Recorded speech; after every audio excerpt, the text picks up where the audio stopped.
melihat Ki Ageng Selo, nenek moyangnya pendiri Mataram, itu membalik tanah sebelum hujan datang. Kan tanah itu dibalik supaya nanti kalau kena hujan gembur. Itu dicungkili pakai linggis, Pak, pada masa itu. Lalu Sunan Kalijaga bertanya kepada Ki Ageng Selo, ini berapa lama Ki Ageng kalau mencongkeli tanah begini ini?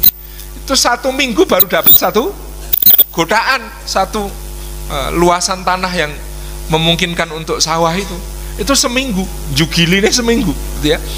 Lalu Sunan Kalijaga membuat sebuah alat. Jadi menurut Serat Wali Songo yang ditulis zaman Sultan Agung itu, penemu pacul alias cangkul itu adalah Sunan Kalijaga. Cangkulnya orang Jawa waktu itu dibikinkan oleh Sunan Kalijaga, itu 3 bagian. Bagian depan yang tajam dari besi namanya pacul, bagian tengah yang kemudian menjadi tumpuan namanya adalah bawak, yang ke atas dipegangi namanya duran. Leres ya? Jarwo dosoknya pada saat itu dijelaskan oleh Sunan Kalijaga. Iki telanipun menopo Kanjeng Sunan, kata Ki Ageng Selo, siji pacul kipatno kabeh kang muncul sakliyane Gusti Allah.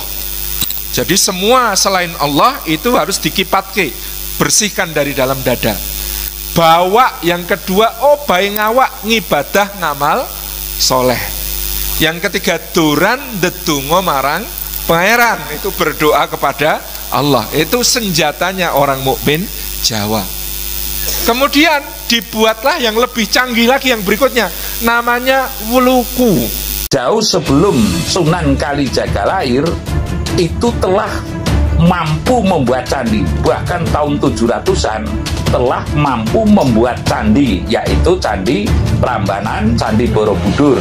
Lah ini tiba-tiba Mak Petongol ada ya, salah satu orang public figure atau ustadz, kalau nggak keliru Ustadz Salim, mengatakan bahwasanya Ki Ageng Selo ya diajari oleh Kanjeng Sunan Kalijaga cara menggali tanah, dijubili pakai linggis, dan lalu diajari oleh Sunan Kalijaga untuk membuat pacul. Tapi ulo salamulyo atur bagyo wisoko nusantara. Ong wilahing Jatinugone jati-jati lugu Nusantara, tabe-tabe uluk salamulya. Tanah Jawa itu tanah yang banyak misterinya ya, banyak cerita-cerita unik, banyak sebuah kejadian-kejadian unik, banyak candi-candi yang unik yang dari belahan timur Pulau Jawa sampai dengan Gunung Padang, sampai dengan Candi Borobudur, Prambanan, terus lagi Candi Pawon, dan berbagai candi itu masih banyak yang belum pula tergali. Yang sudah tergali pun ya seperti Candi Singosari yang kecil-kecil dan sebagainya, itu Candi Penataran, itu saking banyaknya. Lah saya mengatakan dalam hal ini betapa tinggi peradaban leluhur kita pada tempo dulu. Namun mak ujuk-ujuk cara mak jedul cara Didi Kempot itu, mak jedul. Ada cerita-cerita yang akhir-akhir ini yang seolah-olah itu menggelitik kepada tidak meluhurkannya leluhur kita, namun justru merendahkan seolah-olah. Namun saya tidak akan mengatakan merendahkan, hanya saya akan sedikit menguraikan, karena penguraian itu saya pandang perlu demi harkat dan martabat ya, demi harkat dan martabat dan tabiat berikutnya ya. Saya tidak akan menguraikan harkat martabat lebih jauh. Yang jelas harkat itu adalah merupakan kedudukan, martabat itu juga merupakan sebuah status yang di mata umum. Kalau harkat itu di mata alam dan diri kita gitu. Artinya penilaiannya terhadap diri kita dan alam raya. Namun kalau martabat itu cenderung antara kita dan kita, artinya manusia dan manusia begitu. Lalu saya akan mengatakan yang pada prinsipnya harkat dan martabat leluhur kita, siapa yang akan menjunjung tinggi, ya, yang akan meluhurkan kalau tidak bangsa kita itu sendiri. Saya tidak akan mengatakan kayak Bung Karno itu seperti Pak Bung Karno, Presiden RI, bahwasanya negeri ini itu negeri yang besar. Marilah kita tetap berpihak kepada keindonesiaannya atau kenusantaraannya, yang bahwasanya jangan sampai apabila Kristen kita jangan seperti Yahudi, apabila Islam kita juga jangan seperti orang Arab yang pada prinsipnya, lalu apabila kita Hindu juga jangan seperti India. Kalau Bung Karno kan sudah kapasitasnya karena kepala negara. Nah, kalau saya akan memberikan sebuah rujukan. Bangsa ini, sekali lagi saya mengatakan, leluhur bangsa ini, siapa yang akan mengangkat leluhur, harkat dan martabat leluhur bangsa ini manakala tidak anak cucunya. Nah, sekarang anak cucunya cenderung kepada sudah berbudaya asing, baik yang kalau istilahnya yang ibaratnya orang yang glamor itu juga sudah ke Amerikaan, ke Korea-Koreaan.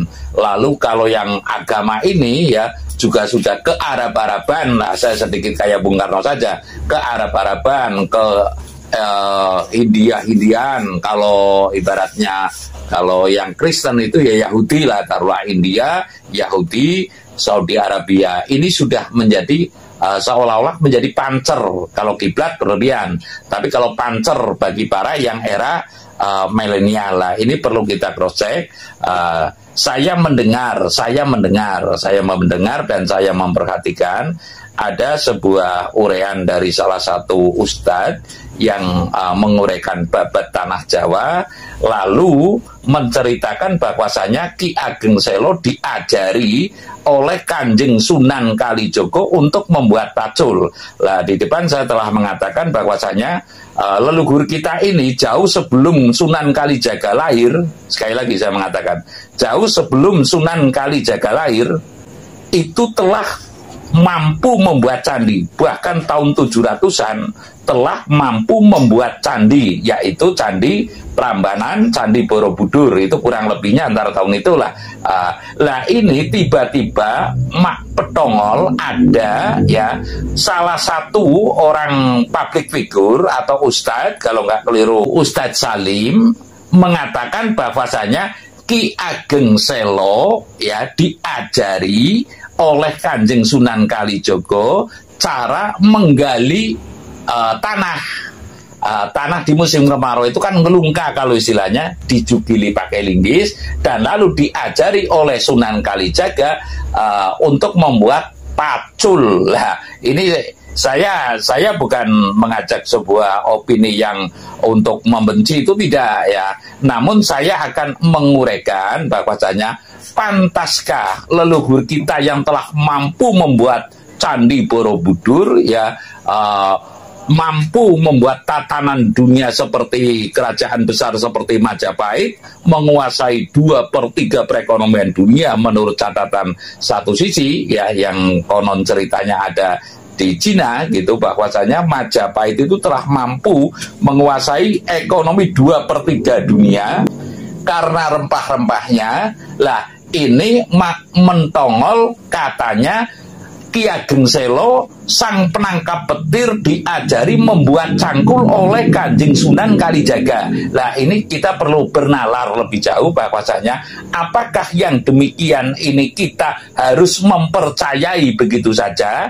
Alangkah rendahnya tingkat pemikiran atau alangkah gobloknya si Ki Ageng Selo hanya karena pacul saja itu mesti diajari oleh Kanjeng Sunan Kalijaga. Sekali lagi, alangkah gobloknya Ki Ageng Selo yang bisa menangkap petir kok diajari oleh Sunan Kalijogo dalam menggali tanah, tidak pakai linggis, disuruhnya pakai cangkul, dan Sunan Kalijaga itu katanya mengajari membuat cangkul. Sedangkan jauh sebelum Sunan Kalijaga lahir, Gajah Mada ini telah mampu membuat keris. Nah, ini bukan saya mengajak opini untuk membenci kepada ajaran Ustadz, sama sekali tidak. Namun marilah kita bernalar sebaik-baiknya, sebab semua ini kan tidak tahu. Saya juga tidak tahu, Pak Ustadz juga tidak tahu pada saat itu. Namun yang pada prinsipnya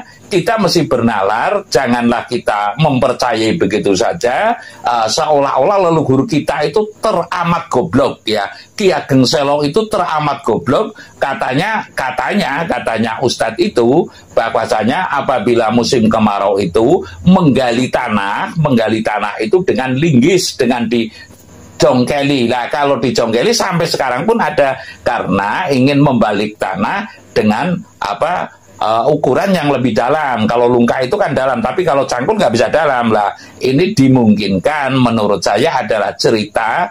Kalau saya mengatakan cerita yang mengada-ada mungkin nggak pas, namun cerita yang patut kita tinjau kembali ya, cerita yang patut kita tinjau kembali. Andai kata itu menurutnya dasarnya sesuai dengan babat tanah Jawa pun, babat tanah Jawa yang seperti apa begitu. Sebab ini kan sebuah hal, babat tanah Jawa sendiri itu tidak digelar, tidak taruhlah publikasikan atau diwajibkan dalam kurikulum, sehingga babat tanah Jawa pun adalah sangat sedikit yang mengetahui. Jadi yang pada prinsipnya mari kita jangan saling mengatakan yang tidak semestinya, mari kita mengatakan yang semestinya. Kalau menurut saya Ki Ageng Selo itu yang namanya petir saja ditangkap, apalagi hanya membuat cangkul. Nah, ini saya mengatakan bahwasanya leluhur kita itu adalah tidaklah leluhur yang sesuai disangkakan oleh negara-negara lain atau leluhur bangsa lain. Sebodoh ini Ki Ageng Selo, hanya cangkul saja nggak bisa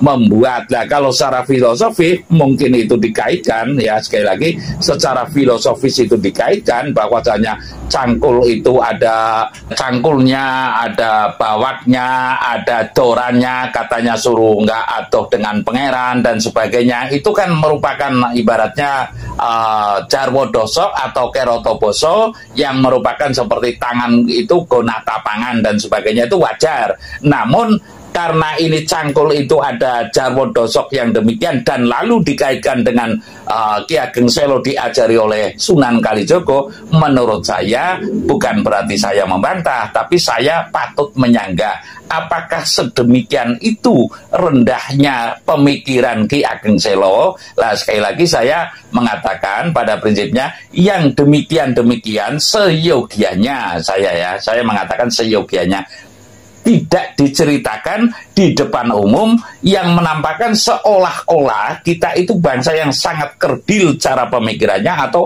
bangsa yang goblok banget begitu, atau bangsa yang terlalu inlander, masyarakat bawah atau primitif atau ortodok taruhlah. Lah ini saya mengatakan bukan berarti saya memberikan bantahan atau saya ingin dikatakan orang yang ekstrim, enggak, atau saya cari muka, enggak, tapi mari kita benalar bahwasanya leluhur kita, siapa lagi yang akan meninggikan, yang menjunjung tinggi kecuali kita sendiri. Saya rasa demikian, terima kasih. Sanur Bali.